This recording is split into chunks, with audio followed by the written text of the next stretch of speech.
Hello, everyone! The second part of Boom's 70th episode has been released just a few days ago, and it was a crazy ride.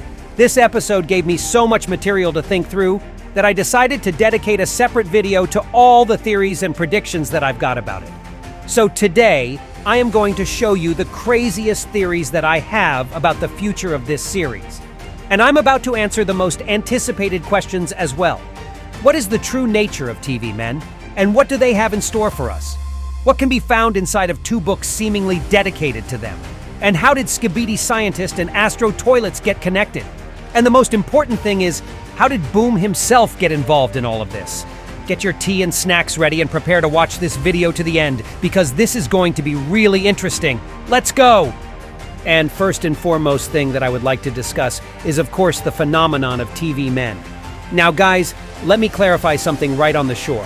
I know that has sort of became a meme already, how I always used to suspect something treacherous about TV men and how they could turn out to be betrayers in the end. And it seemed like I always got to be wrong episode after episode, where TV men were proving themselves to be quite useful, smart, and helpful towards the Alliance, despite some minor issues from time to time. For instance, let's remember episode 43, where a bunch of TV men just turned away and teleported from the upcoming battle, leaving the squad of cameramen all alone before the reinforcements came. Or episode 49, where, despite the fact that TV woman actually saved POV cameramen, TV men also left earlier from the battle with several more enemies left alive, and where we could hear one TV man say to TV woman it's time to leave in the process. But in spite of such trivial matters, TV men also proved quite a lot of time how they are actually the most useful allies of the Alliance due to their immaculate abilities and technical advantages. Plus, let's not forget about the impact of Titan TV Man, who is considered to be the strongest Titan amidst all three at the moment. And yet, however, I really feel like by the second part of episode 70, I'm seeing a real chance for my old theory to prove to be true. I mean, it could seem ridiculous, but man, what if that's actually possible? We have already experienced a surprise comeback of the sewn-mouthed SKIBIDI from episode 42, so it looks like Boom is really up to making sudden pranks right now. And now, when the TV men being traitors thing is being settled in advance by me, let me share my improved theory on them now with you. So, aside from two books with the sign of TV set on their covers, there was also another detail in this episode that left me in quite a restless state of mind. Do you guys remember how, in the end of this episode, both POV Plunger Man and the Black Speaker Man smashed the glasses of the protective glass cages and got the newest equipment for themselves there, including the most recent version of protective earphones and upgraded jetpacks?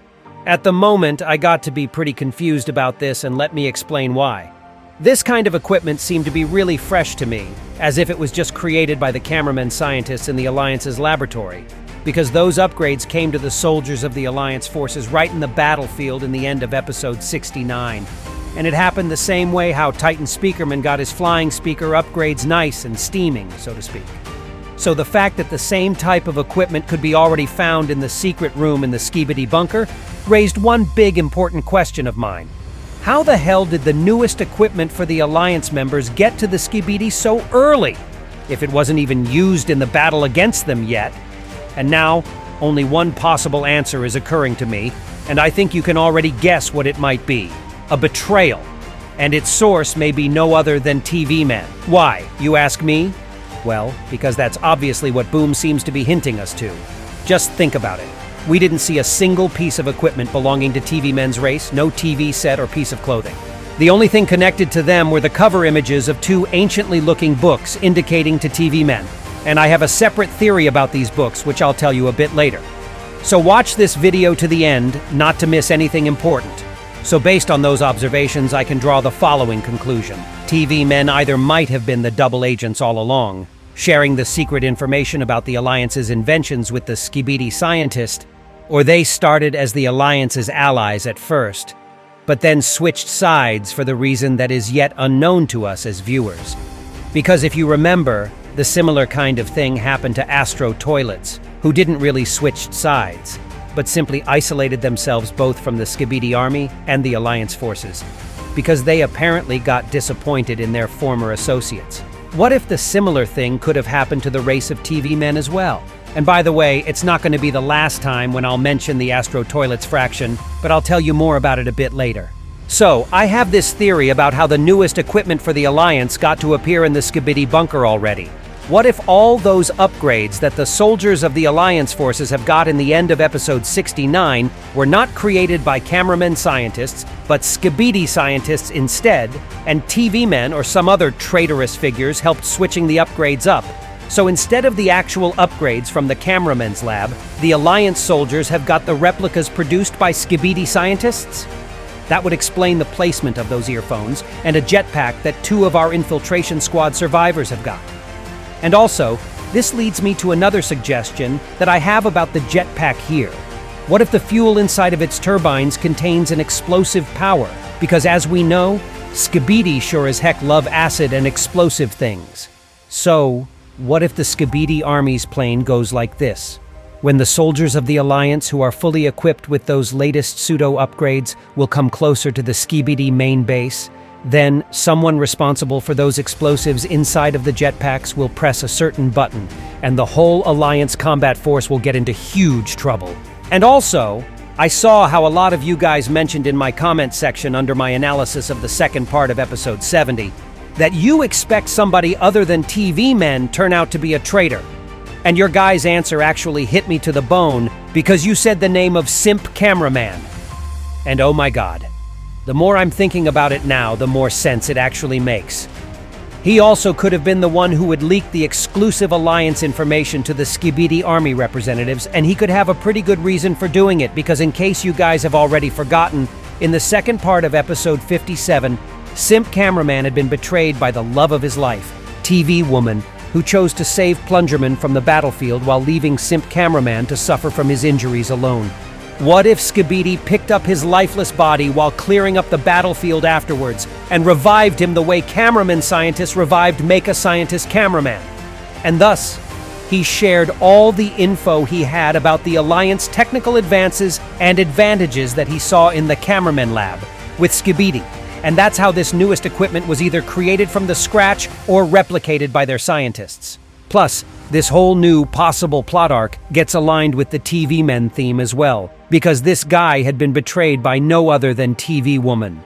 Now, let's get back to the books with the images of TV men's sets on their covers. And I have 2 theories about them here.